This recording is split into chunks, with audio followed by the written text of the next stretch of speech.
Welcome, welcome, welcome, one and all, down here in the Abyss. I know it's said quite often here, but here in the Abyss division, we will see the top performing players of the QSL, the Quacken Amateur Smite League. Joining us today here, of course, I'm Really Reed, joined on the table by Red Sniper, along with Raptor on production. The game is set. The Crew versus the Fallen Angels, two of the top dogs in the division. Red, how you doing, my man? Doing well, man. Doing well. I am looking forward to this one. Number one, number two, I am looking forward to it because these are two teams that have everything on the line. They want that number one seed. They want to make sure that they can go into playoffs with only a few weeks left now. They want to go into playoffs with that momentum. So let's see if they can do it against each other. Again, a top seeded battle. This is going to be a fun one. Gonna be a fun one. Let's hop straight into those picks and bands. Start developing this kind of idea for what kind of battleground we will be seeing taken forth here on QSL. Fallen Angels versus the Crew once again here in the Abyss division. These are the top performers, the top Now, they're in the top upper echelon of their seeding as well. So both of these teams are coming out to bat. The Fallen Angels, of course, not dropping a single set yet. The Crew only losing one to the Underworld.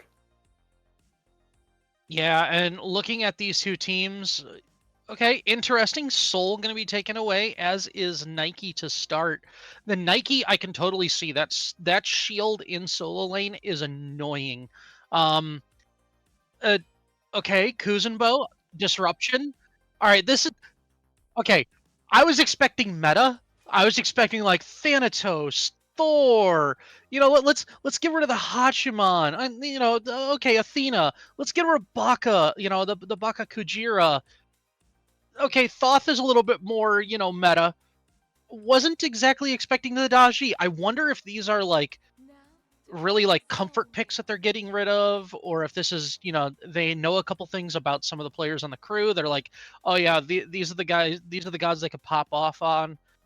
Is Afro gonna get locked in for Fallen Angels? Yeah, we're seeing an Afro and a Cerberus as our top two here thus far.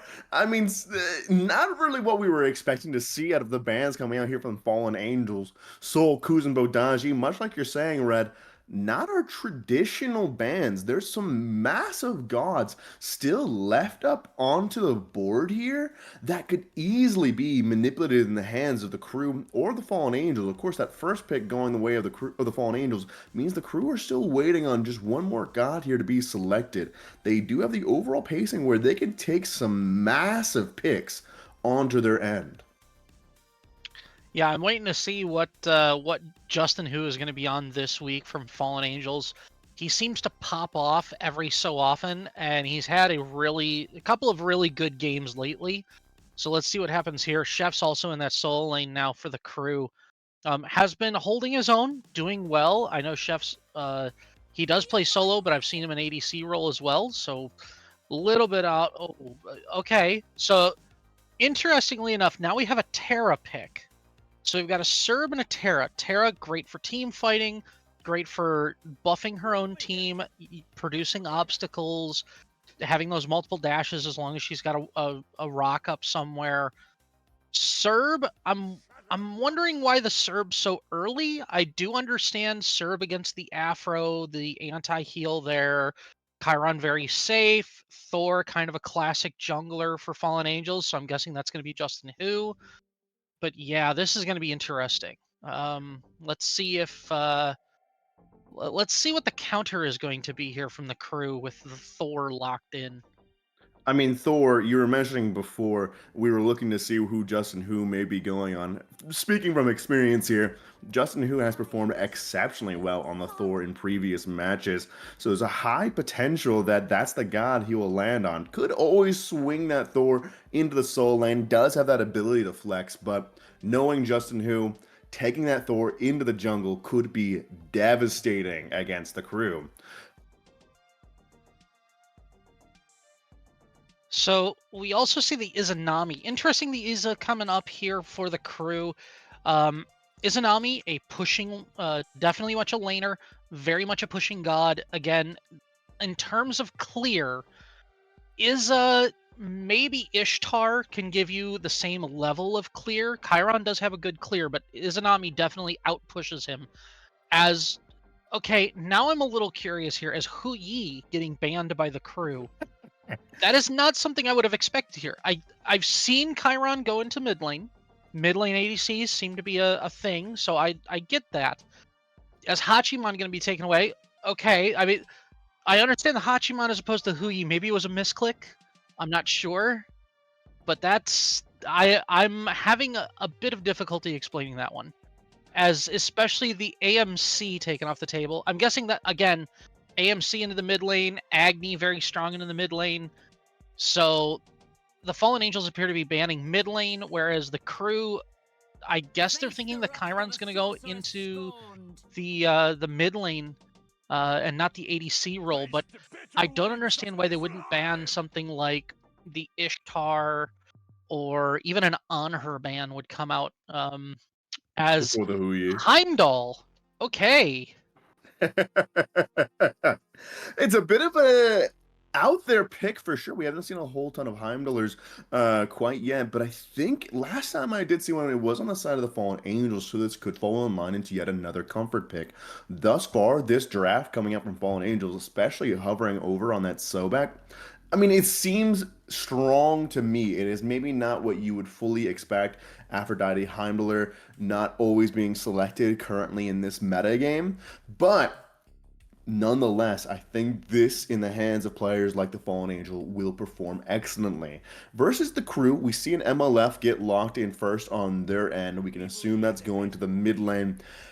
I don't fully know. Wait, who's the solo laner for this Fallen Angels? Is it gonna be this Sobek? Um, if I had to pick, I would probably say it's going to be Sobek Heimdall in the duo lane, Chiron going mid, or Chiron going solo with the Afro. Afro might go solo here.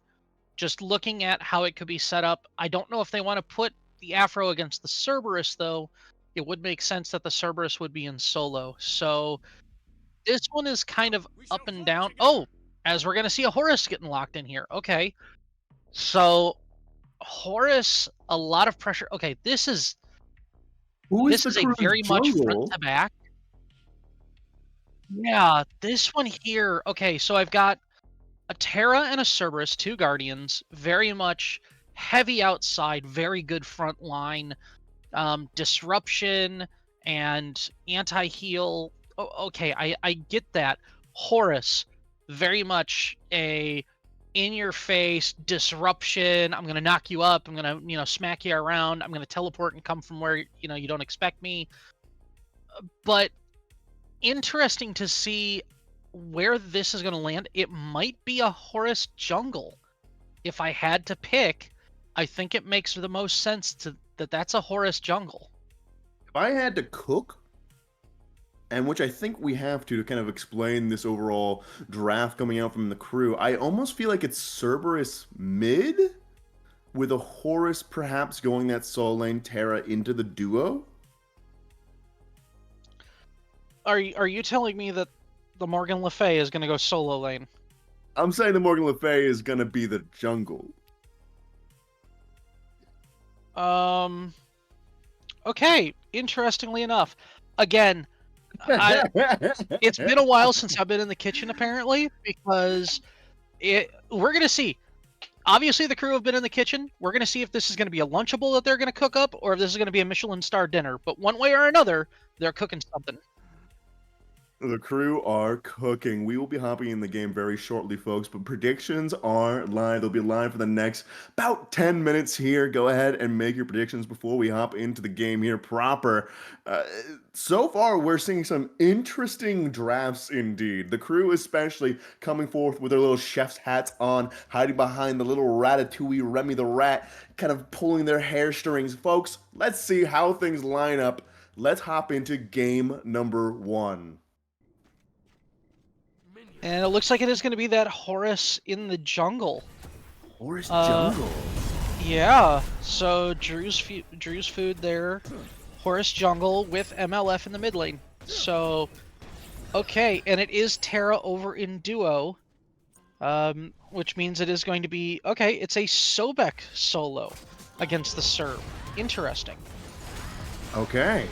Storm taking a decent bit of damage here, but not to be unexpected from the amount of pressure coming out from the Wait, crew. And as their production was hovering, looking towards this Horus build, can you explain this one for me, Red? um, that is a very good question. Holy cow. Okay, so I get he's a jungler. He wants to be in the jungle, so he goes I. That makes sense. I in the jungle, and you're gonna probably play him more as a disruption. But yeah, that I don't know if I can explain the second item there. I mean, there's an exceptional amount of CC, especially in this mid lane thus far, coming from the MLF and the combination with the Horus. Of course, with Chiron and Thor, they're clearing up the camps a bit faster here in the lane. Overall, looking at these matchups, is there any lane in particular that you're expecting to be seeing heavy amounts of ganks? Um, well, I mean, as we see the engagement over here in mid lane, we're gonna see how this Horus is going to be effective. And especially wait, yeah, and the Thor as well. Again, we're gonna see this mid 2v2, but also I'm really expecting as Oh, I just said, as Zombie's gonna bite the dust here, as he's gonna go down. I don't know exactly how that happened, if it was more of a 1v1 thing, but Justin Hu does hover around this mid lane here quite a lot. I'm expecting him to be here, and I really want to see what this duo lane is going to do. Storm and Slayer against Vito and Sue over there. I'm really looking to some crazy back and forth over here in this lane. I mean, with those lovebirds ticking from Storm, almost bringing down Suze Izanami already. She's looking like she has to back, which is a good amount of pacing already falling in line into the hands of the Fallen Angels duo lane. Meanwhile, I feel like we spent maybe a little bit too much or too little time talking about how that first blood went down. Thor and Chiron somehow finding a way to bring down this combination of MLF plus Horus, one would think would be fairly competent in the early game, at least to survive, provide CC, and yet Justin Hu is still out here looking for blood as they chase down with the giddy up across the map, looking for Drew's Food's Horus, and finds it with the marksman trick, finding yet another kill into the dual lane. Meanwhile, Sobek having a bit of a hard time secure his blue, but smelling the winds coming, Chef on the crew does not want to get too heavily invaded here, pulling all the way back to his tower, losing the blue himself. Yeah, that was a play by Chef. So you kind of have to do damage mitigation on that one. What are you gonna do? Are you gonna come back in the mid lane, or if you're gonna come back in the lane, you're gonna survive, but it means you're probably gonna lose your blue. Or you can really press your advantage, potentially get the kill onto Aztec, maybe steal his blue. But with two other members, especially the Chiron and the Thor coming in from your backside, you might end up sacrificing yourself in that. You go 1-for-1, and you end up not getting anything in the end. So smart play by Chefs to just go back into that solo lane. Okay, Red, I might be posing a question that's too difficult to answer. I can fully am aware of that, but it does seem like Horus is perhaps building into that Soul Eater, perhaps, with so much healing onto his team already with the Cerberus, the Terra, and of course his own kit. I feel like just a little bit of anti-heal is going to do a good job locking them down. What perhaps is the Horus looking for? What could be the build path that they're looking to start off with or build towards? Well, you can definitely see he's going more tank to start. He knows he's going to have to somehow survive in this jungle against a Thor. We know Justin Hu likes to be extremely aggressive. He likes to battle in the jungle. He went the spear, or I should say dagger in jungle, and he started off with the standard build, the Jotuns. So you're kind of expecting that as here we go, and again, getting aggressive as Zombie almost falls again. Well, maybe I'm speaking too Anvil of soon, as here Dawn we go. into the sky, looking for that zombie hiding right behind the corner. Gets caught out by stun himself as Zombie takes his own ultimate to try to survive with that power unleashed. The Morgan Le Fay still goes down. Blink comes out from Horus. Justin who's looking for a way out with Mjolnir able to find a teleport out, but to the skies comes Drew's Food trying to shut off all options. Vito now looking to shut this down with the amount of CC in the Terra's hands, but with Storm just around that corner. Justin whose health bar is looking far much better through those Lovebirds plus Kiss combination.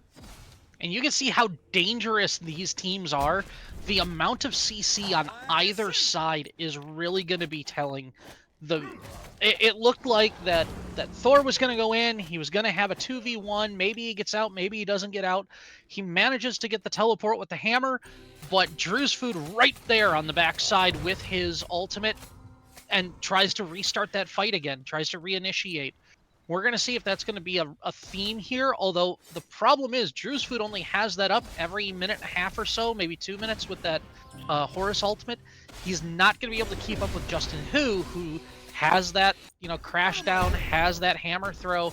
It's going to be a little bit more difficult for him to try and match that pacing. As production is showing here, it is the Soul Eater going to start out here. And again, it is that ability. So you do get ability healing, but you also get a bit of ability damage and cooldown with that Soul Eater. And it looks like he might be going into the trans tree coming up next. Wow, taking a very slow build here into the hands of a Horus, who I traditionally kind of associate with that early game pressure that he's able to provide. I mean, if we're looking towards the late game with the crew, that would explain the current kind of situation that they find themselves in. Now looking at about 1,000 gold behind before the 8-minute mark here. And as we can see in the mid lane here, crashing down in, that to the skies just barely saves them from the Anvil of Dawn, trying to take yet another kill on top of Zombie. If Zombie sticks around here for just too long, does get off a good sigil mastery to finish off the camp and push away the Thor.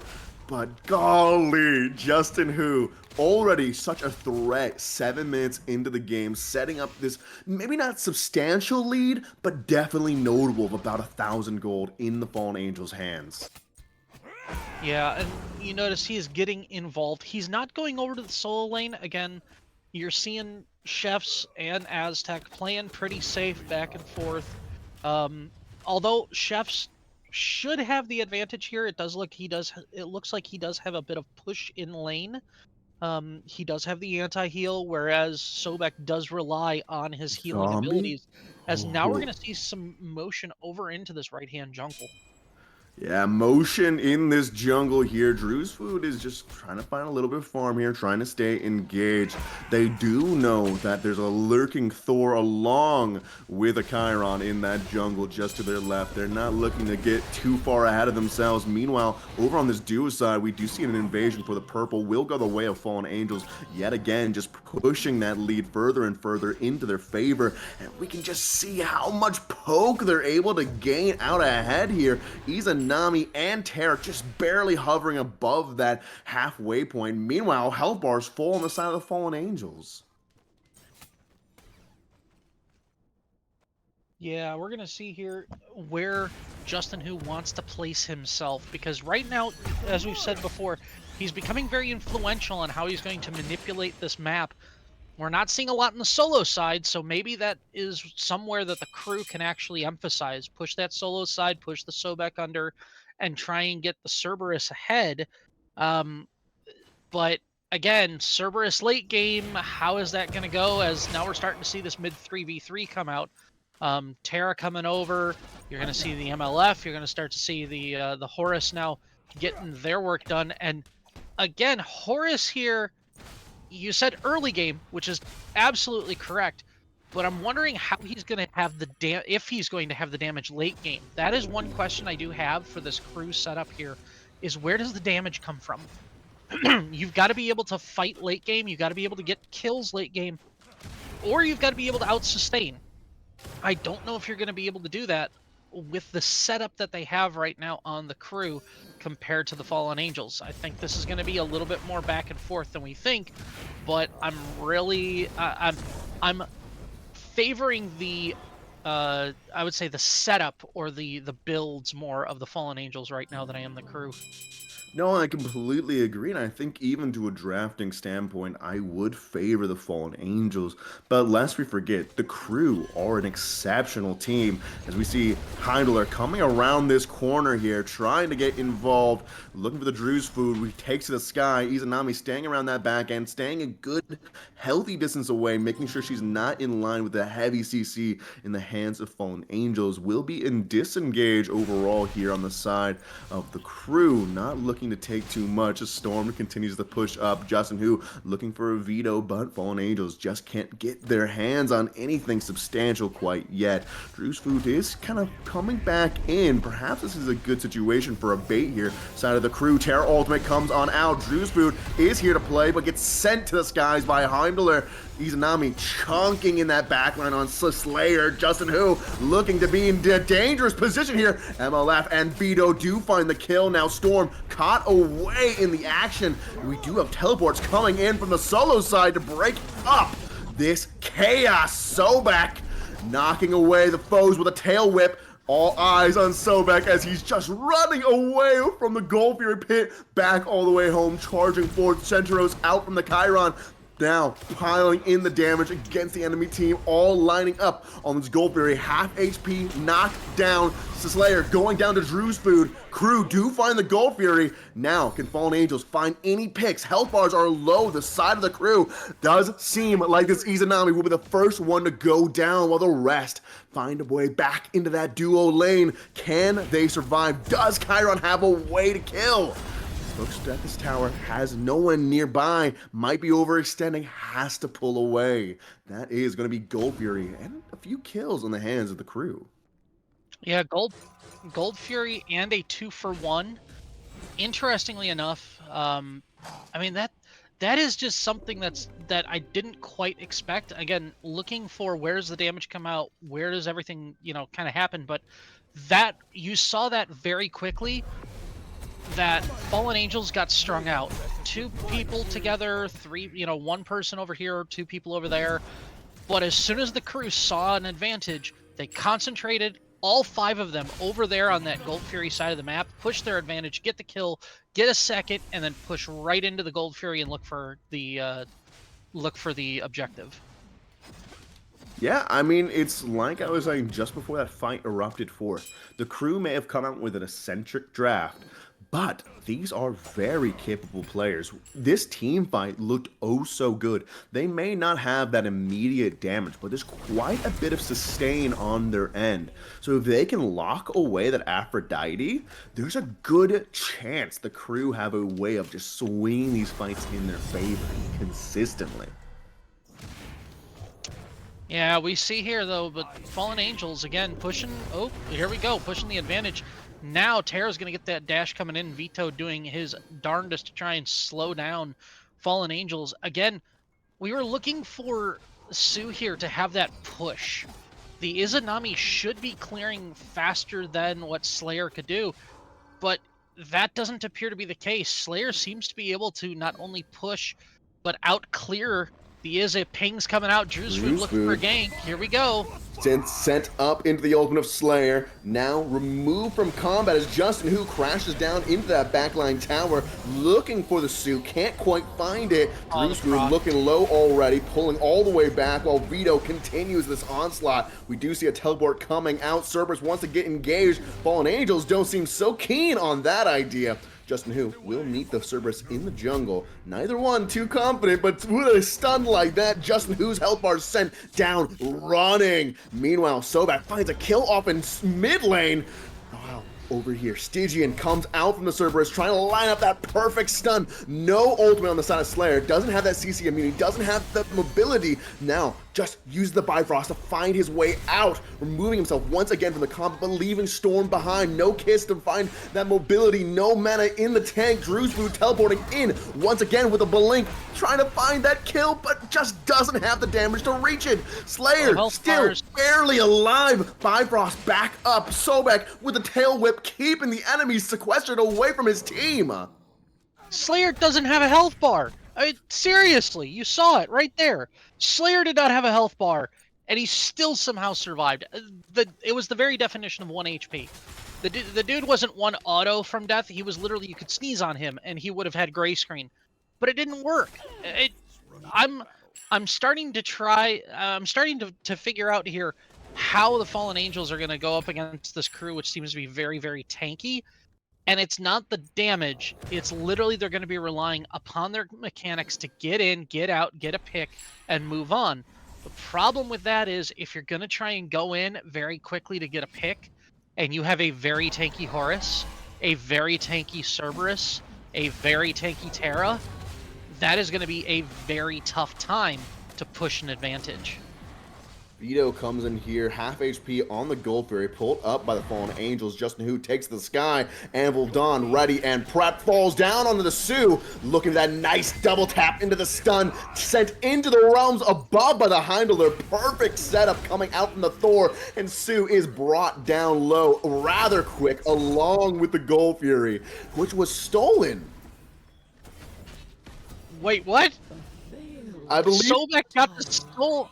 Oh, Sobek stole the pyro. Wait, oh, the Pyromancer was stolen. Sorry, I heard it was stolen. I was just like, what?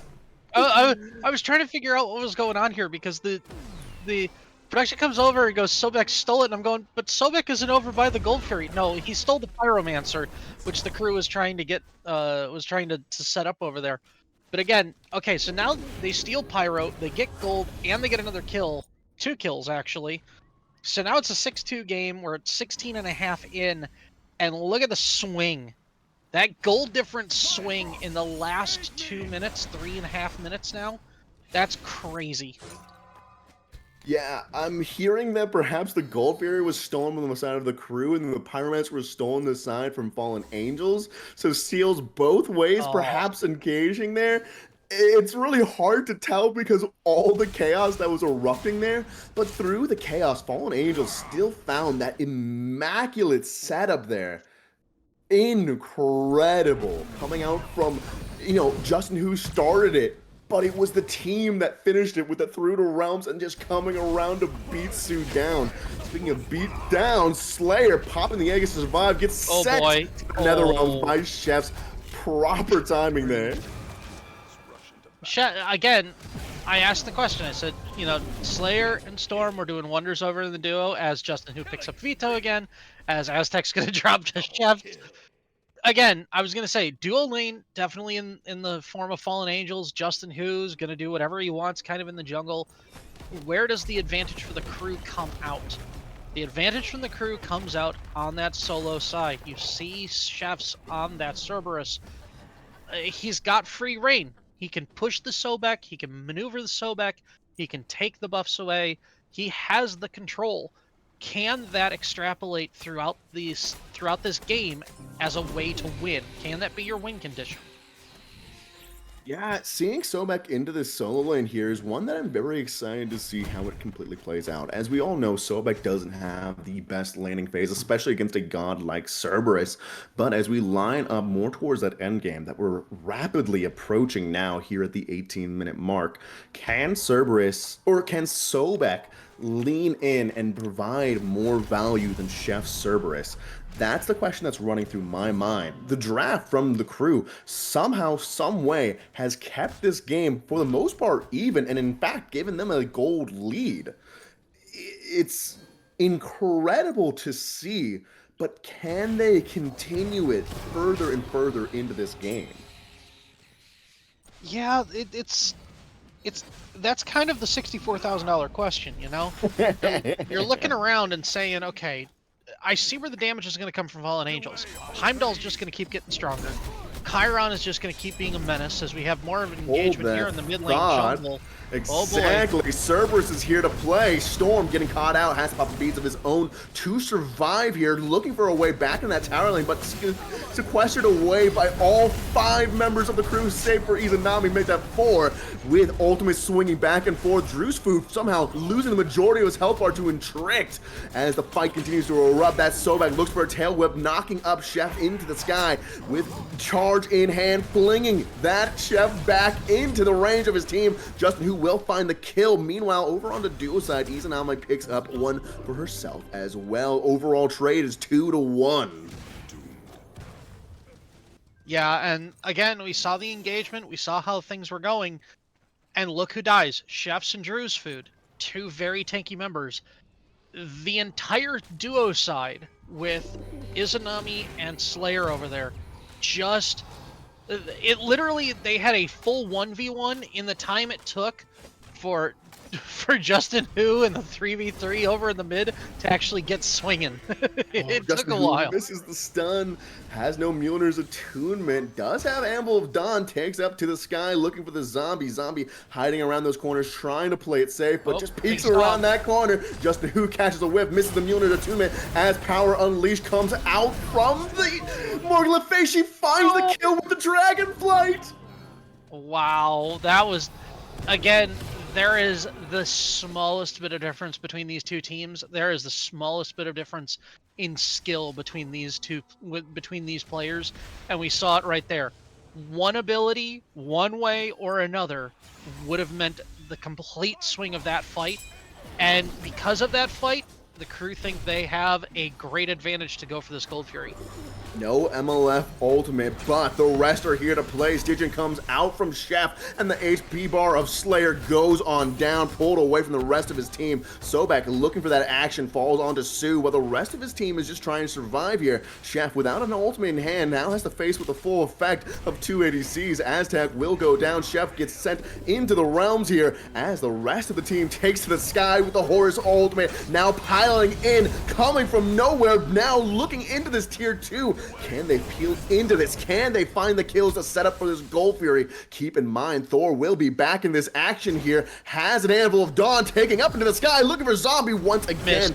Misses the stun, but lands the wall. In Trick picks up the kill. Chefs, now it's a question from his team, leaps over the wall, trying to find his way into a healthy range. With Justin Hu back on the board, the crew need to rethink their strategy here. Now it's 4v4. Chefs finds a nice stun onto Intrict. It gets repeated onto by an auto attack in return. Health bars are looking low on both sides. Neither side fully committed for this Gold Fury. And again, now we're looking at 11-7. They're trying to find their objectives right now. They're trying to push each other to see who's going to make the mistake. It's not so much who's going to play their comp correctly, it's who's going to make that mistake. Because as soon as the mistake happens, as soon as somebody gets caught out, like we saw with Justin Hu, the pick happens in the mid lane, they think they can start up a fight, they go over to duo lane or to Gold Fury to try and get that objective or try and turn that fight. Fallen Angels played it very well. They didn't fall for the bait, they didn't get collapsed on very quickly. They were able to maneuver, to push, to do the damage, and to back away.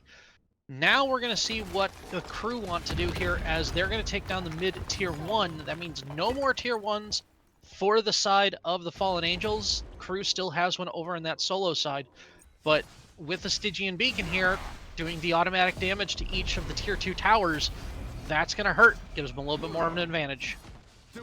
Time here is looking for this tier 2 tower here. With a Vibra setup, he should have an easy exit on out before the teams can react, but that does leave both teams on this Gold Fury side once again. There is a little bit of action going on in the solo side. We do have Drew's food up against the Sobek, but ooh, look at that damage. Wait, what is Drew's food cooking with his build here?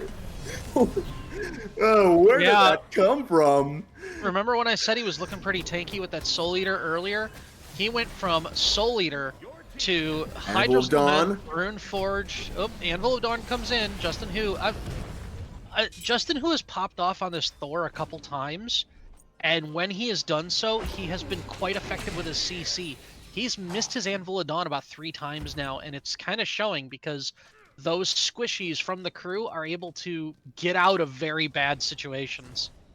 I mean, if you look at the stat lines, the KDAs, if you told me that Thor was missing his Anvil of Dawn, I would say you're a crazy person. He's 5-2, but yet somehow he's still performing so excellently. Maybe perhaps through the kind of Mjolnir's attunement, being able to find those kills, lock off that damage, and kind of support his team that way. But As the handful of Dons continue forward here, if we can find just better access to them, that could spell even greater damage for the or even greater danger rather for the side of the crew. And it seems like Justin, who's the one being turned That on to wall. this moment, uses the hammer to get on out. The Fallen Angels don't seem to want to take this bite. Again, he's been missing his ult, but his walls have been on point. I Are they think that's pulling where the that Fire damage is Giant? coming through. Uh, yeah, looks like the crew have decided they're going to try and do a 25-minute Fire Giant here. It, And Fallen Angels have been distracted. Finally, Aztec steps up here. They're not Ultimates on stepping all off yet. sides of the board here. Chef Now they finds a good pluck in. The rest of the crew now piling in. Justin Who crashing down onto Vito takes out the support. Drew's Food trying to find a way back in. Both of these jungles looking low. Health bars all around, just trying to stay stable as Aztec uses the charge to get away, but with Chef just behind him. Slow comes out from the breath. Knock up from the tail whip. Sue with that just bits of damage coming out from the auto attacks, tearing into the flesh of Sobek. Now, the Fallen Angel still below half across the board. Slayer, Justin Who, and Trick not looking great. Blink comes out from Drew's Food, gets knocked away by the Giddy Up. Dragonflight tries to find a good CC, but Aztec looking low on the side of the Fallen Angel, just peeling away. The crew can't get a lockdown in place to find a kill. Neither side landing a pick, only with Justin Who crashing down in that Vito prior. The crew had the value there. They may have been down one, but they could have potentially found more, but just couldn't find that perfect angle. Yeah, and we're seeing it right now. Back and forth, bit by bit, looking for the mistake. The mistake happened when, Vito got crashed down on. Anvil of Dawn hits, no problems. Wall goes up, no problems. But we're not seeing that translate into big wins. Normally by this time, 26, 27 minutes, some team has enough of an advantage where they can start taking that small win and pushing it into a larger one. This entire game appears, honestly, I think it's going to come down to a team fight. 2, maybe 3 team fights. There's going to be one big one, though, that's going to set everything in motion.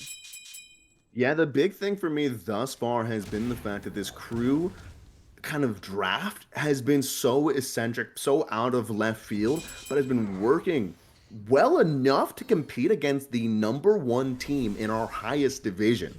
These players have shown up to prove that there is many ways to engage with this meta, but with the amount of CC immunity coming out from the Chiron, coming out from Storm, and of course the beads in the pockets of so many players, the crew just can't lock them down despite the heavy amounts of CC. With the ultimate coming out from Cerberus here, they do look for a stun, setting many of these health bars low. Chiron, Gideon upping out of there. Vito with the ultimate, Slayer going down. Now Cerberus continues his assault on that backline, trying to lock down Storm, trying to remove the amount of healing on the side of the Fallen Angels, but Justin Who finds yet another kill onto Sue and perhaps another onto Zombie, but with the amazing amount of CC coming out from the crew, they somehow find a pick onto Aztec. Storm still alive here despite everything. In Trick taking on the majority of the threats here, getting up, and finding a kill with it. Ow! Going down to the Morgan Le Fay, now looking at 3 up on the side of the crew, 2 up on the side of Fallen Angels. Justin Who with the egg is leaped on by the Chef, has the Mjolnir attunement to get on out with safety between them. Tier 2, no one wants to die that quite yet. He looks for the back, but Drew's Food actually does look for the dive. Storm does somehow pull away. Justin Who finds the back just in time. The tower goes down. The crew taking that advantage once again. Now looking at 3K in that pocket. That was just absolutely crazy. Again, 3 for 2 on that one. The advantage going over towards the crew. They get the tier 2 tower. They're able to establish a good pushing lane. They have enough clearing here. Let's see what they want to do. Because, again, they have the clear. They've got some ability to try and maneuver around this map. Are they going for gold or for Fire Giant yet? I'm not 100% certain. Maybe they sneak a Pyro, try and take down that mid tier 2 before they want to push to something a little bit more saucy. But definitely it looks like they might have an advantage. I'm looking for the wards, though, because the wards are really going to tell me how this game is going to maneuver. Right now, Fallen Angels has the ward advantage over on the Fire Giant side. That may be an issue for the crew, because when they try and start something up, Fallen Angels are going to be able to respond very quickly.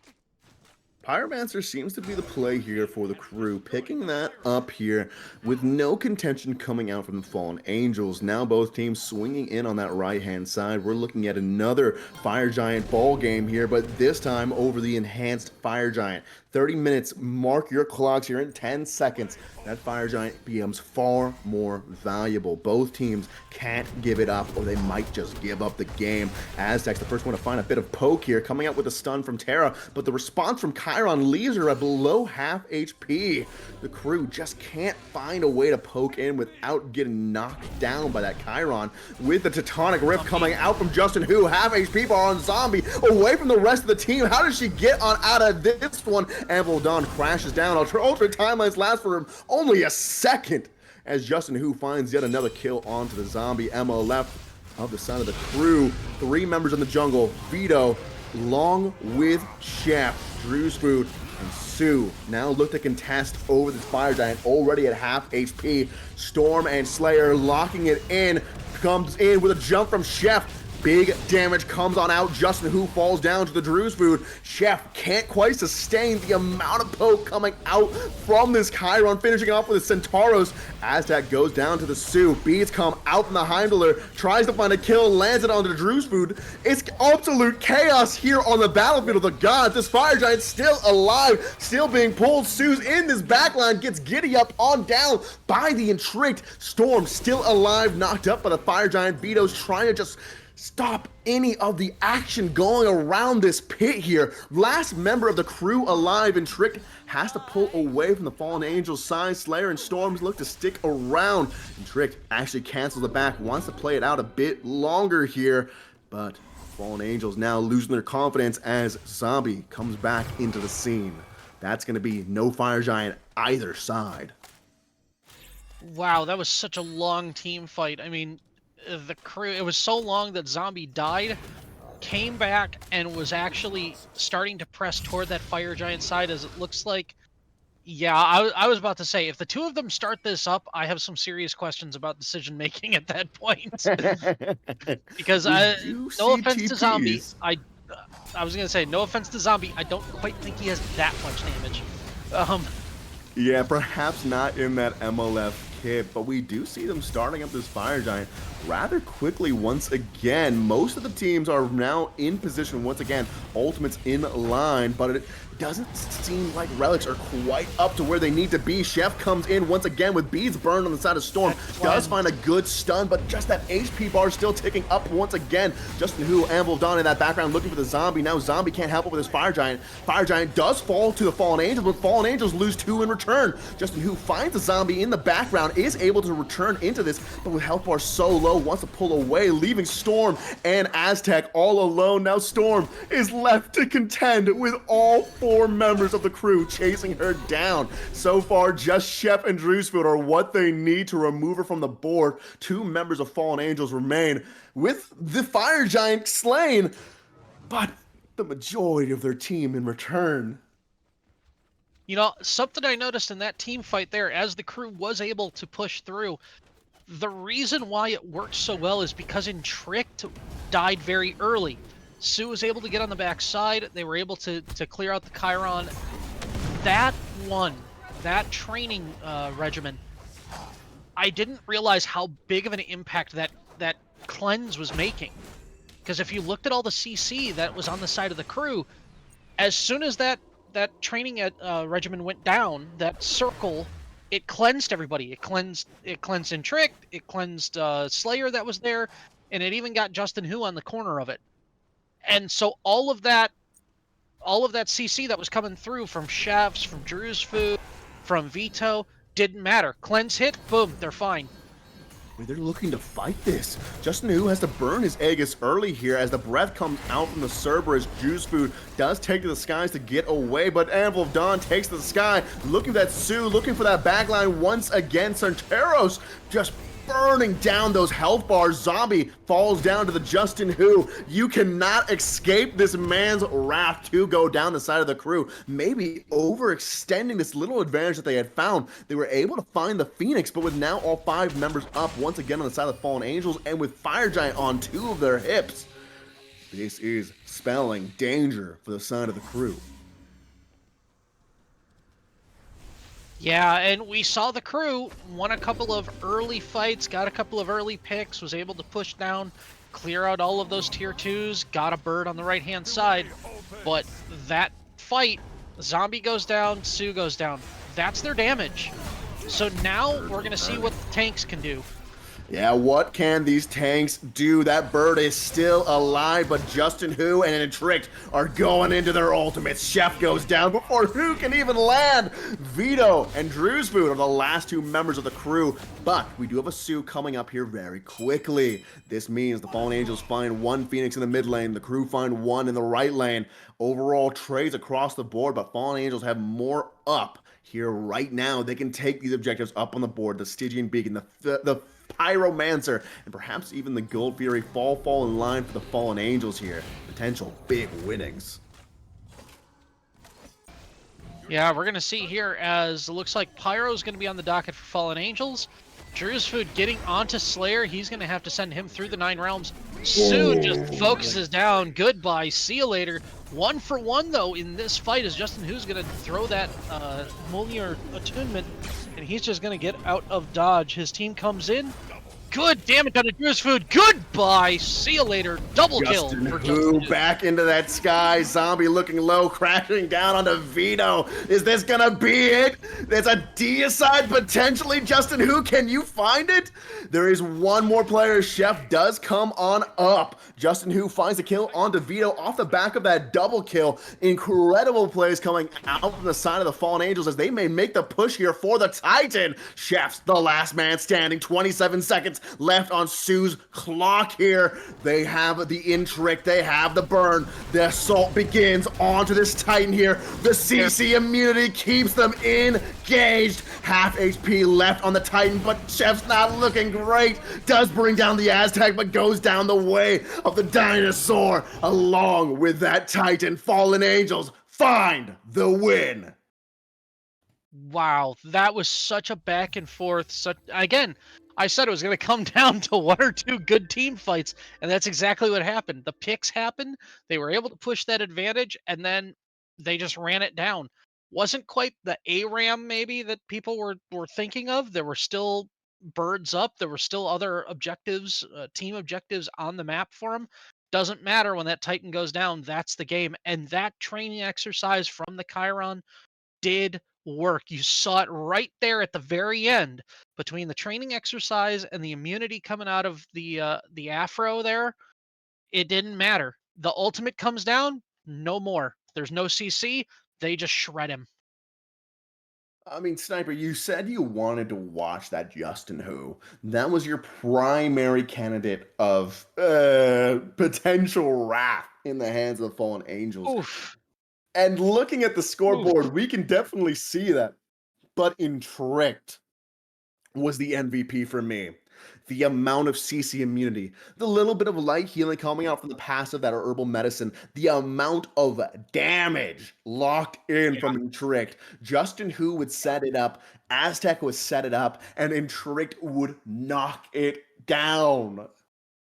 Yeah, I gotta completely agree with that, man.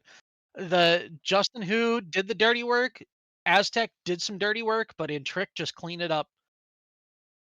Yeah, incredible game one coming out from both teams. We saw the out of the box thinking come out from the crew, but I think it just didn't line up for them quite yet. Perhaps a different drafting, a bit of different bands, maybe a ban on that Chiron, but we'll have to see what comes of game number 2. Folks, we're going to send it off to break here for a moment. But once again, my name's Really Reed, joined on the desk by Red Sniper. Our production is Raptor, and we'll be right back.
Buckle up, buckaroos. We are going into another hot one here in the Abyss division. That does sound contradictory, but so far we've seen some eccentric drafts come out from the crew. We're going to have to see perhaps even more. Who knows? My name's Really Reed, joined today on the desk by Red Sniper, and of course, this is the QSL. We're here in the Abyss division, Fallen Angels versus the crew, coming off the back of game number one. What are you excited to see, Red? I'm excited to see some more cooking. It wasn't quite a Michelin star meal. They didn't get the W, but that definitely wasn't a Lunchable that they cooked up. It was a good home cooked meal that the crew decided to bring to us, but it just wasn't enough to get the W. Again, we saw the monster that was Justin Who take over a game, and then that setup led into and tricked with that Chiron pick. Just absolutely disgusting with the amount of damage coming out from him and from the Heimdall as well. I'm looking forward to another good game. And again, I think I think one of the primary issues that they had in game 1, where is the crew going to find their damage? They had a lot of tanks, they had a lot of things that drew the game out, slowed it down, but they didn't have the damage to finish things off at the very end of it. I want to see where that damage is coming from. Yeah, I'm hoping for some Chiron bands, but we're ready to hop into to picks and bands. Let's go ahead and see it, folks.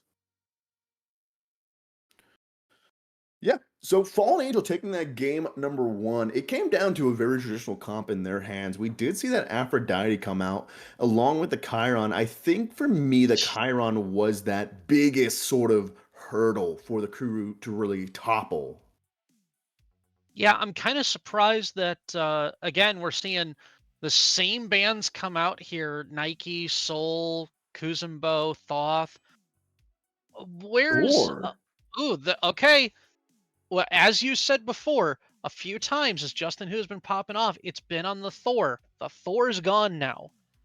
But what does that open up? That opens up the The Thanatos. ferryman's That job is that was the never one that I was over, going to say. is Where it? was the Charon last time? Charon does so much damage as a guardian. I was just playing a game the other day. As a Thor, I was doing as much damage as a Charon was in my game. And now here he is. So there's a little bit of an answer of where's the damage coming from. As we do have the Chiron coming back, we do have an Afro. They're running it back, the Fallen Angels. As, oop, okay, we did see an Odin. Now we're looking at a Maui. Again, where's the CC? Where's the setup? Where's the damage? Karen has a little bit more damage, has a little less CC to him, and now the crew's just messing with me as they're bouncing through picks here. maybe just a tad. We do see the Izanami locked in on the side of the crew once again. Brings up the question of perhaps this is more of that comfort pick territory, as I don't feel like the Izanami performed exceptionally. They did get off good damage onto the Heimdallr. I definitely think our protection's messing with us now, or something like that. There's no way they're hovering Anubis. They lock in this so bad. Good grief. And again, like you said, Izanami, when she was facing a squishy, did very, very well. Against the Chiron, against the Heimdall, was doing well. Now I know it's production screwing with us, as Anubis is not gonna get not gonna be shown by Fallen Angels, as there is the Heimdall again. But yes, Izanami had a very tough time getting through the front line of Fallen Angels. Didn't build crit, went into a pen build, and Izanami doesn't quite excel with pen builds. So, and we're also going to see here, is she going to get that push? Heimdall and Afro got the push last game. Is that going to continue this game? Or are they going to be able to find out that their clear is going to be a little bit better? They're going to be able to play up in your face a little bit. Izanami doesn't have that range that Heimdall has, especially through his one. Heimdall's got a little bit more range than the Izanami. Is that going to be telling? Let's see how this is going to work itself out through our second round of bans here as Susano and Odin taken off the table. I like this Odin ban. We saw it potentially hovered by the crew, but if we take a look over on the Fallen Angels draft, the only real escape they have from those walls thus far, other than of course the Spectral, would be Heimdaller's Bifrost. Chiron and Aphrodite could be locked down so significantly by something like that Odin. Along with that, we do see the Neja band. The Anubis band was real? But okay, there it is. There it is. I was waiting a second there. That either the crew was cooking something spicy, or they were gonna just mess with us. That Thanatos is devastating. There's a couple of gods I play in jungle. Thanatos is definitely one of them that I love playing in jungle because all he has to do is dive on you. It doesn't matter where you are, how you are. If I dive on you, you're gonna die either through that, the execute, or through the two abilities I throw at you afterwards.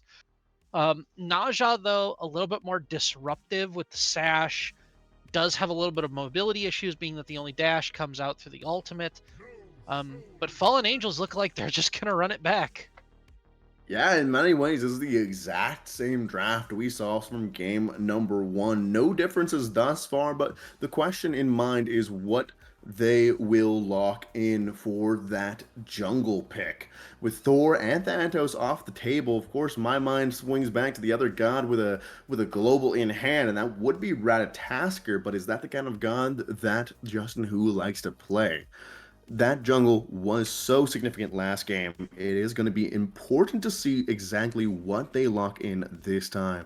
We do see the crew hovering through a few selections here, trying to make their first decision here on the side of the crew. That should hopefully lead them towards victory. Circling back around onto a Tiamat, potentially mid laner here, meaning that we're going to be maybe seeing that Sobek back into the solo lane. Yeah, and Tiamat does make a bit of sense here. Gives you a little bit more of a protection up against a Chiron. Does allow you to throw out abilities. Has pushed through her minions.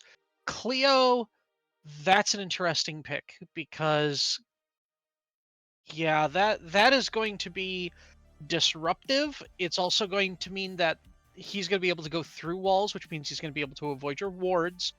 But I also know that Drew's Food likes Cleo, so that's going to be a fun one to see what he does on that Cleo pick. Is there enough damage? I think now the way it's been set up, you still have a very very good front line. Sobek, as long as you build him tanky, he can be a chunk. Charon there does work well. Sorry, Karen. I'm gonna go Karen with this one because you got a Karen and a Chiron. You got to be able to distinguish. Do you remember when Cucullin first came out, and you're going, is it Cucullin or Kukulkan? It's sort of the same thing here. Is it Chiron or is it Karen? And but the Karen over on the crew, I think, is going to do a little bit more work for him this game than the Serb did last game. The Serb Horus did last game. Yeah, and of course, what you're saying here, we do see a Anubis hovered over. I don't think it's real. They actually hovered it? This is one tale you don't Okay. want to Our production was saying that no, that was not a troll. They did hover the Anubis, but they will lock in the Circat, completing out the drafts on both sides here. Seeing Cat here is interesting, of course. I think from the amount of healing that we saw last game, it would have been very potent there. We do have a good bit of value just in general CC, the amount of damage Cat can build, and of course crit being what it is. How do you feel about the overall Fallen Angels composition here, Red? I like what the Fallen Angels are doing. They have a much more put together comp here. You have the poke damage coming out of the Chiron. You have Cerberus, who can give you a little bit of anti-heal, a little bit more of a tank for your front line. Afro can give you healing. Heimdall and Charon, again, wonderful, wonderful with the damage abilities. And Surket against an Izanami and against a Charon is going to be excellent. We're gonna see exactly how Justin Who is going to use it effectively, but I like it into this comp. Yeah, Justin Who, Intrict, they've got me excited to see what they bring forth this game. Let's go ahead and roll into this game number 2. The Crew versus the Fallen Angels. Looking across here for the builds here, anything standing out at all for you, Red Sniper?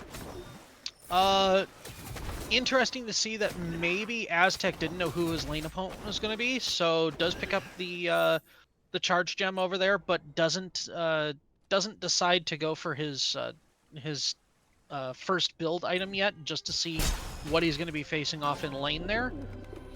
As he's already okay, looks like he already decided that he was going to pop a shard right there. Fair enough. Interesting that it's not golden shard, but I guess you need what you need. Oh, okay, Boatman and Solo. That's a chef. Sorry. Okay, fair enough. I was totally expecting the chef to be on the Sobek to kind of do a, anything you can do, I can do better, but no, boat over and Solo. Fair enough. Got me on that one. Yeah, we got the Charon over in that solo lane. You know, it's we would have expected to see the Sobek once again, kind of that repeat. Don't know why they opted to swap up the lanes like that, but with Charon performing excellently in the mid lane, do you think he's going to be fine there in the solo just as well? I think it'll be fine over in the solo. Again, he does do a substantial amount of damage for no particular reason. I don't know why Hi-Rez decided Justin to do Who it that way. Blake? Uh-oh, bye, Ooh, Drew. looking for our first kill here. Bye, Drew's Drew. got to be careful. Low on that HP bar. May not even be able to go into the walls. Leap comes out from Justin Who. But they get you behind with the in-trick. There was no outage there. First blood follows the way of fallen angels. And that is just rough for the crew to start it off that way. It's as a Cleo, playing from behind is very, very hard to do. You have to be ahead. You have to give yourself the advantage so that you can snowball, because you do fall off a little bit towards the late game. Serket's kind of got that same problem. She's got to be selective more as to who does she pick on to make sure that her laners are going to get ahead.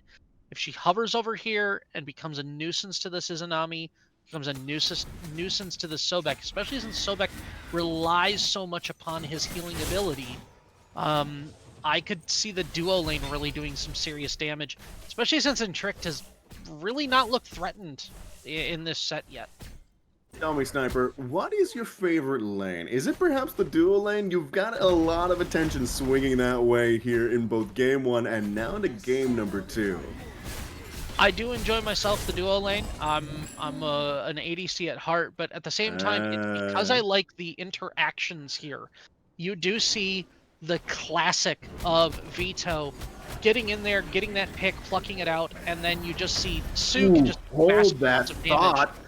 Big ultimate coming out from Aztec here, but Justin Who falling low here. Can they clean it up? With no level 5 on the side of the chef, they can't seem to close up the gap. It did look like the blue buff did fall the way of Fallen Angels with that blue now on the hula hoop side of the Serket. Drew's food enters the wall here as Intrict swings into that solo lane.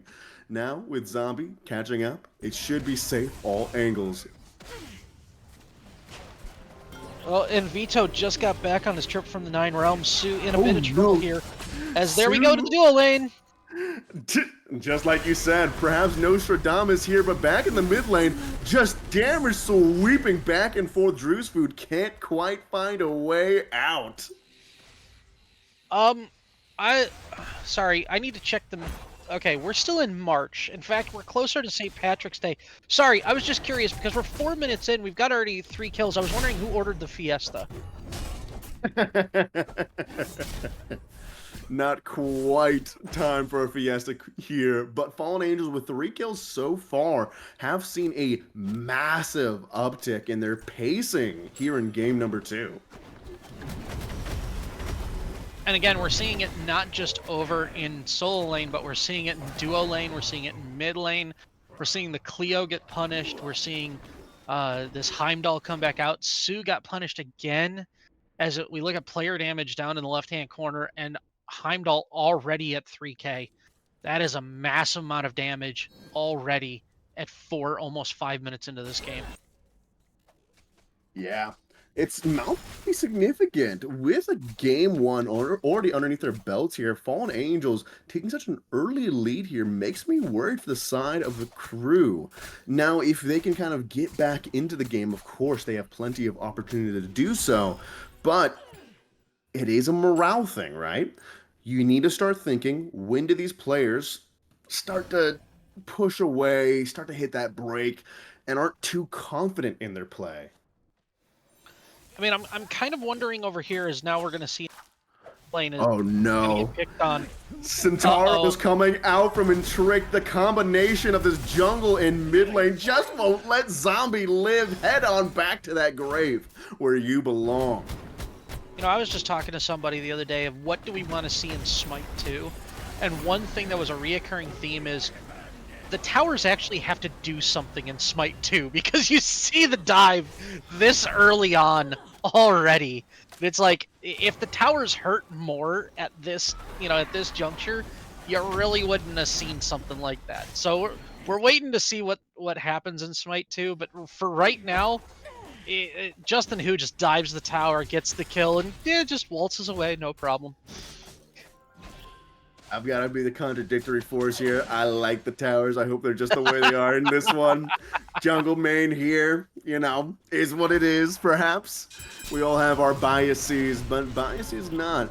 There has been a good amount of attention here into this duel lane thus far. We do see Vito go out into the ultimate, wrap into a tail whip, but the question is, why exactly is he looking for that at this moment? No jungle on that side. In fact, Justin Hu and Drew's Food over here in the mid lane once again, perhaps finding the most attention from these junglers just far. A good taunt comes out from Justin Hu, looking to maybe set up for the Chiron in the background. But speaking of set up, Sue is looking to be set up quite low here with those lovebirds ticking, has to pull all the way back to that tier 1 tower.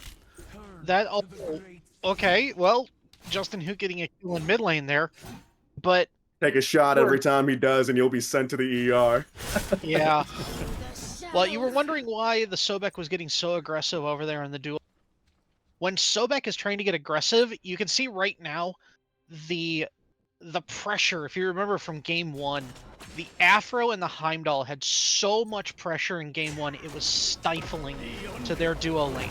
By doing it this way, by being up in their face, by pushing them out of their comfort zone, so to speak, he's allowing Sue to get a little bit more agency in that duo lane, to grab farm, to not fall as far behind, and to make sure that even though down 1 kill, down a little bit of damage, and now comes CC and the birds are going to start ticking here, but as that's going to happen, again, trying to allow Sue a little bit more freedom. It's just not Justin happening Hu here. waiting in the wing here. Drew's Food already pulling on up. Are they looking to dive this tower again? Vito hits the tail whip.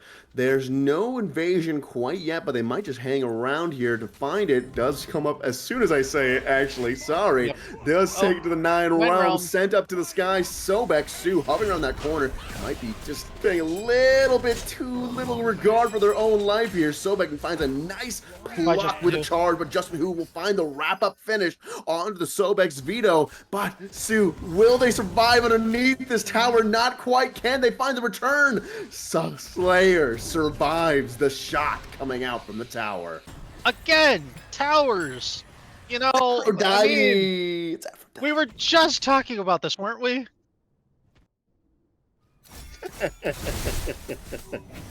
I think that one is primarily the case of Aphrodite. I believe with her kiss, she provides those protections, and then with the ult underneath it, ensuring that he survived the initial shots. Yeah, all I'm hearing is Tower Schmauer just dive and get the kill. Sorry, as a laner myself, I want my tower to actually do something. I want a level of security. There's no security there. I mean, is there any potential security against Justin Hu? He's shown just how aggressive he is in this early game. Of course, favoring that mid and duo side. He's making rounds back and forth here. You were mentioning wards into game number 1. It seems like they're warding well here. Is there anything more they could be doing? honestly, Fallen Angels are warding exceptionally well. The crew does have some good wards over on the right-hand side, but duo side is a bit lacking, especially in their enemy's side. We see that Justin, who really likes coming in from that Gold Fury side, again, we're going to see him push under, and we're going to see maybe Justin, who's going to go for a dive here. Let's see how aggressive he wants to get. Maybe if Sue steps up here. Yep, there it is. Blink! Beats come out, the dash into place, just use the ultimate to try to pick up a kill on the Slayer, but with Drew just around that corner, can they clean it up? Slayer will go down with a wave coming out from Charon. Drew will find the kill onto Justin Who, sticking around maybe just a little bit too long for that taunt laugh. The Bloodbirds don't quite land coming out from Storm. Yeah, you gotta watch it with that laughing, man. You wanna do psychological warfare, fine, but man, don't go toxic, because I understand it's been a rough game so far. It's been tough, especially on that duo side because of how much focus. But yeah, oof. When you do stuff like that, you're gonna get burned, and it almost happened there. Drew's Food almost ate it. Speaking of almost, we're almost into 12 minutes here, meaning the Stygian Beacon will come out onto the board. Thus far, Fallen Angels have established an exceptional lead, looking at just a little bit lower than 3k above the crew. Of course, that's not quite a full item yet for any of these gods, but it is pacing in their hands. With Stygian Beacon coming up, as we start turning towards these team fights, how can the crew start building their way back into this game? I mean, they've already got a decent basis with Drew's Food there. I think the biggest issue we're seeing between the two teams is that Aztec is actually holding his own against Chefs for the most part. I don't see a major advantage one way or another. It's the agency of the junglers. Justin, who is 5-1-2, Drew's Food is 3-2. And as I say that, here we go. Justin Who and Drew's Food in it already. They're in the tower. They're looking around. They're trying to figure out what's going on. Yep, there it is. The collapsing 4. Coming out of that wall to get collapsed on by 2. Drew's Food meets up with the 9 realms, looking low as he comes on out of it and taken down with Storm up ahead. Vito's left mostly alone with only a zombie to back him. Tiamat looking to swing in that damage, but with Sue just around that corner, do the crew want to go ahead and contest that? So far, no interest as Sue swings back into that duo lane. They give up the Stygian Beacon here at the 12-minute mark, and one of their key players. Yeah, Sue's about 2.25 levels down right now. Sue's got a farm, man. It's going to be tough, especially when Heimdall starts building that attack speed later and just starts swinging for the fences. Vito's putting up a contest here. Justin Who trying to keep him out. The Gold Fury already well below half. Tiamat not making their way in, but Chef comes in from downtown. Gold Fury falls to the Fallen Angels. Saket ensures that. With Chef over on this side, can the crew pull anything forth? It seems as if they just had to give it up. Yeah, and with those rotations over, Vito shifting that way, you know, it's hard. Somebody's got to give on. It's either going to have to be the crew starting to push forward, either because they're mostly even over in solo lane, or if they're going to try and get their mid laner back into this thing. They've got to find some semblance of an advantage somewhere. Right now, the only advantage they have is Drew's Food. He's about a level and a half above Justin Who, and it's about an item difference between the two, but we haven't seen Justin Who back yet, so it could be a little bit less than that. Rage also coming out from Justin Who, so he's going to be going into a crit circuit. We're going to see how that's going to affect things, as a little bit of push here from Fallen Angels, just tanky enough as the Afro going to keep that Chiron and Trick doing very, very well in this mid lane. And oh boy, here we go. From Justin Who, he's looking for yet another patent tower dive here in the mid lane. But with the damage coming out from Zombie, he can't quite find it. Aztec now swings wide with the Stygian ultimate. Does find one, but as they take to the sky, he's left with little more. Vito plucks his way on out, but gets taken on down. That's going to be 2 down the side of the crew once again, along with the tower. As Izanami pushes up into that duo lane, she finds the tower herself, just trying to find more and more lead, or perhaps give in this context. Yeah, we're gonna see if that Izanami is gonna get that tier 2. It's very, very close. She ran out of minions. Hopefully she's gonna be able to get the clear here. That's something that the crew desperately needs. Is they may not be able to go toe to toe with the Fallen Angels right now, but it doesn't mean that there isn't anything that they can do on the map. They can cross map, they can push and try and, get farm where they can to try and keep things at least a little closer than what it is right now. But last game, that XP and gold difference were just bouncing back and forth, up and down. Now it seems pretty solid in the path of Fallen Angels. 5400 XP difference, 5400 gold difference, and we're 15 minutes into this thing. I'm wondering if there's going to be a gold fury fight in the next, minute and a half, 2 minutes as that starts to spawn, as opposed to a fire giant. I think an early fire giant is not on the table, but Oni Fury now being on the table, I think the Fallen Angels might be shifting over that way. With him tricked at level 16, the question has to be asked, what can Tiamat do to keep up? Of course, this is a goddess that's typically a bit slower to start, but with a 3 to 11 disadvantage here so far at the 16-minute and 20-second mark, we're starting to see things slip away further and further for the crew. It's been a steady decline throughout this game. Number 2, Sue, maybe the next on the chopping block here, finds a good, well-placed Aegis here. Vito here just to kind of close off the gap between them, but Blink comes out from Justin Hu to secure the kill with no one on that side to catch him out. He's able to get on out. Very nice. Vito with charge tries to land a pluck, but with Chiron on the board, can a pluck even be sustainable? As one player goes to the 9 rounds, another one falls. This is going to be looking like another set of sweeps for the Fallen Angel. 4 members of the crew down. What's on the table for the Fallen Angels to take? Oh man, that is so tough. They're going to get at least this tier 2. They could go for tier 2 and maybe go for Oni Fury. That would give them pushing lanes in all 3 lanes. It would help them secure if they want to go for a bigger prize, something like a Pyromancer that's coming up in about a minute and a half, 2, or if they wanted to do something like an early Fire Giant. I don't think an early Fire Giant would be worthwhile, though. Although we do see Drew's Food still over here and play it somewhat safe. Yeah, in the wall, finding a decent amount of damage, keeping them off of that Gold Fury. It's a wild thing they're doing here, but it's enough to allow their team to start pouring forth. They get forced out of the wall, go for the dash on the Slayer side, but gets taken on out. Gold Fury still alive, still looking healthy as Vito comes around that corner. Now the second member of his team to kind of contest this. Can they put it forth?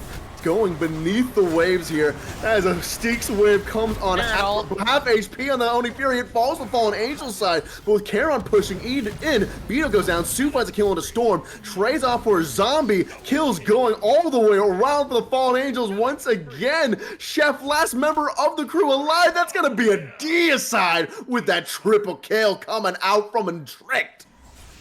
Yeah, the full wipe for one. Storm gives his life. It does not matter.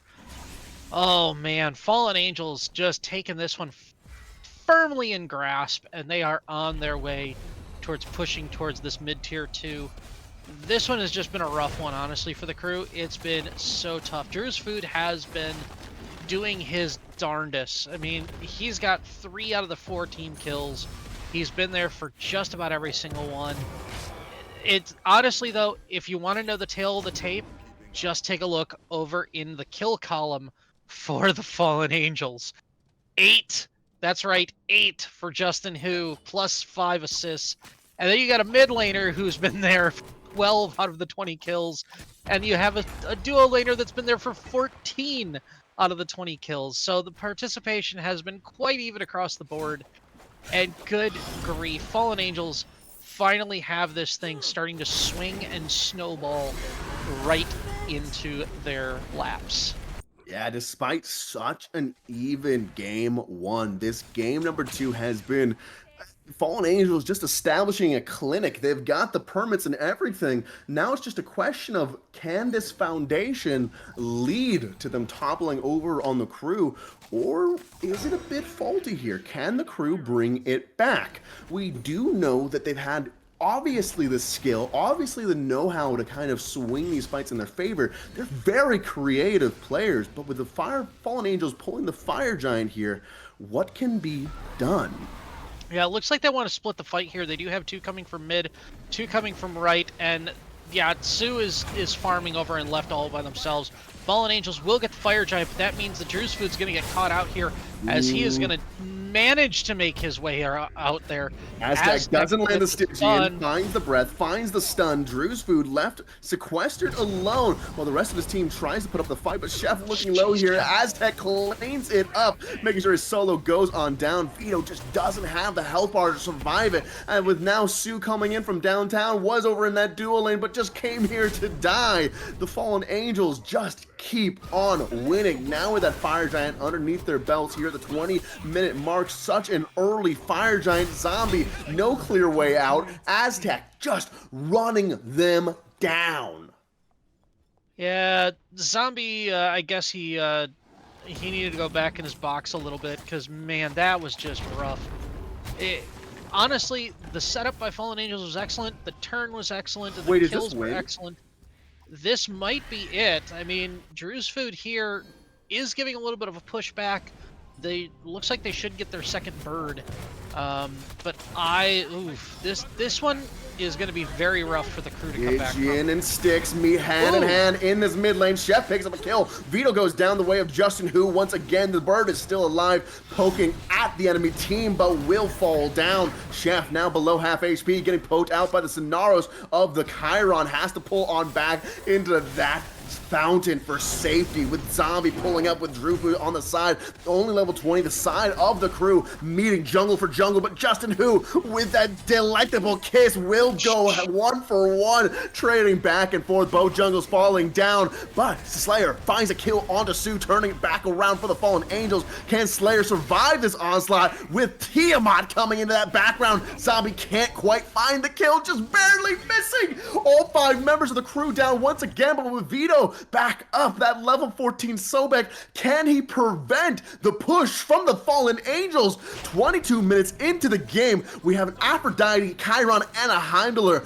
both ADCs, both of these menaces poking forth into this Titan, already looking just barely above that half HP. Now falling below, Storm looking very low, trying to survive. Vito goes down along with the Titan. Fallen Angels bring it with an electrifying pace. 27k player damage by Slayer on that Heimdall once again. That has got to be a comfort pick for him because he just obliterated people both games. I mean, both games was excellent. So kudos to the Fallen Angels. Kudos for the 2-0 win. And honestly, kudos to both Slayer and Justin, who they ran that game in 2. Yeah, I mean, from the crew perspective, you hate to see a game 2 like that. From game number 1, everything was clicking. You had an out of the box kind of draft. You had such an interesting playstyle going forth from you, and you were making it work. But in the game number 2, you make a few decisions that end up in just a impenetrable snowball falling down before you. Yeah, and I mean, even looking at the builds right now, I mean, Afro, the only one who's not level 20, Drew's Food, the only one who was level 20. But look at the kills. Heimdall, 12-1-11, Justin Who, 10-2-9. That was just crazy. Absolutely insane. 66 assists on the side of Fallen Angels. Oh, man. Yeah. Fallen Angels absolutely crushed that game number 2. There's little more than can really be said. I mean, if we're even looking at ward coverage, we know we had a little bit of issues over into that duo side here. Perhaps we could have seen more coming out from Sue. Zombie did their best, but just had so much aggression come their way consistently. In Tricks Chiron, the ability to snipe from Sonaros, that constant damage, the CC immunity provided And of course, Justin Who, just being Justin Who. Yep. And it's really rough. There's so much you want to say, there's so much you want to do, and to be honest, there are certain things that you just simply say, you know what, it just wasn't your day. You're looking at, I mean, as we were talking about zombie in the mid lane, so much pressure. There's not much more you can do about that. It just it's so difficult to play the game when you're not being allowed to play the game. When you're just not allowed to be effective in any manner whatsoever. And it's like, well, yeah, your damage numbers were down, your ward numbers down. That's going to happen when you're looking at gray screen most of your game because you just simply can't play the game. You're just not allowed. The Fallen Angels proved why they're number one in the division. This game number two for sure.